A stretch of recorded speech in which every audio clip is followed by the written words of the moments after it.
Yo, I gotta run. I just got to the 3D house. I'll talk to you later.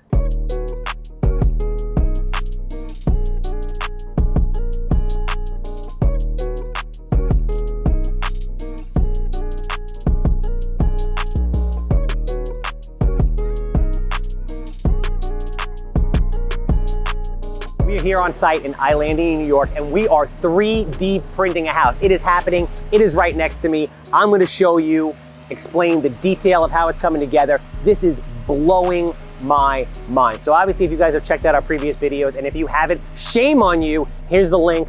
Go check it out. We put in the slurry mixture, again, 9,000 PSI slurry mixture, which is a very hard, dense, but liquidy when it comes out of the machine that acts as a base. Now, anybody who knows what comes after that is the forms, then for the footings, then the foundation. So essentially what we're doing here is, instead of using wood and then filling the void with concrete, when it hardens, you take the forms off. We're 3D printing the forms out of concrete. We're putting in rebar, which I'm going to explain to you and show you guys in detail how that works. And then we're just going to backfill the voids in between the forms that we 3D printed. And there is your solid footing. And then the foundation goes right on top of that. So if you guys come close, I'll show you. So essentially here we go.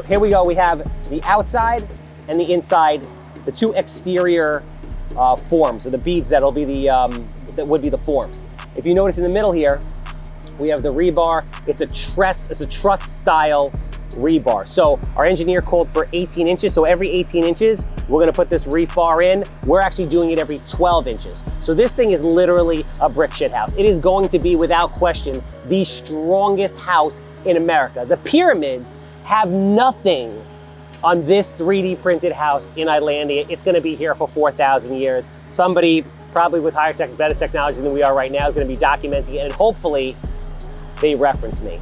So basically, here we go. The guys at 3D printing are doing about a foot a day. They're cranking through it. They're on lunch right now, but they have it set up to do a 9-hour and 21-minute print today. We are cruising through this. All right, so let's go take a walk down. I'm gonna show you guys the different areas of rebar. So obviously, as you can see, we have the walls for the forms. We're gonna end up backfilling this in after, once we get to the top. We are about 12 inches away from the top of the footing. As you get to the edges, as you get to the corners, you'll notice there's a void in the corner. What we do in there for extra strength is we put number 5 rebar. So those of you that aren't familiar with number 5 rebar, it's rebar that's about yay thick. What that's gonna do is that's gonna go in all the corners. It goes in the exterior windows and door openings. And that's really what gives it that massive strength. So it doesn't matter if you huff, it doesn't matter if you puff. Nobody, the big bad wolf, God himself, we shouldn't say that, God is, you know, a powerful guy. But for the most part, no one is blowing this house down.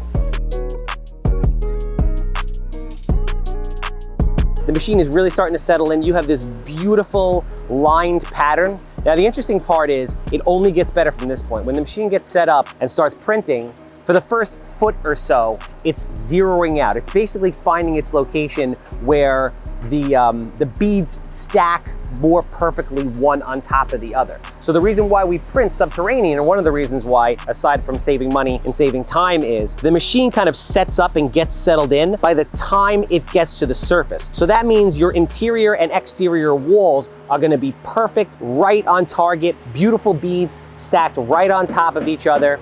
And that is how it's done. So SQ4D 3D printing forms, footings, foundations, exterior and interior walls, the only 3D printing company in existence that is doing all this better than anybody else. Technology like I've never seen, advances like I've never seen. These guys are 3, 4, 5 years ahead of anybody. And I'm so excited to be on this journey with them and watching them 3D print my first house in Islandia, New York.